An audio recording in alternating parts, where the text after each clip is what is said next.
ஓம் சக்தி.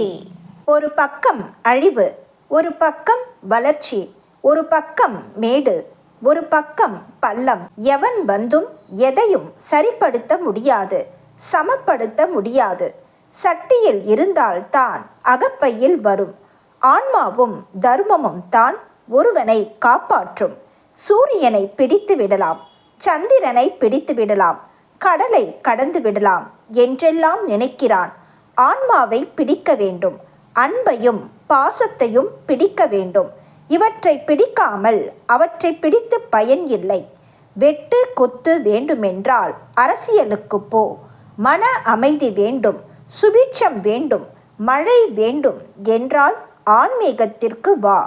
தொலைவில் உள்ள கானல் நீரை கண்டு உண்மையான நீர் என்று ஓடி ஏமாறுகிறாய்.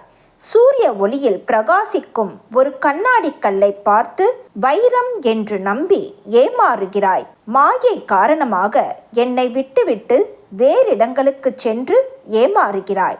வெறும் தோற்றத்தை கண்டு நம்பி ஏமாறாமல் என்னை பற்றி கொண்டிருப்பவன் மாயையை வெல்வான், உண்மையான வைரத்தை அடைவான்.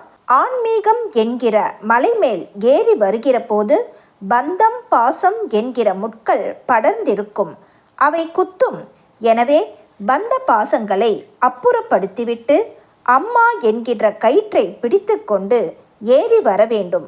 அம்மாவின் அருள் கிடைக்கும் என்ற ஒரே சிந்தனையோடு மேலே ஏறி வர வேண்டும்.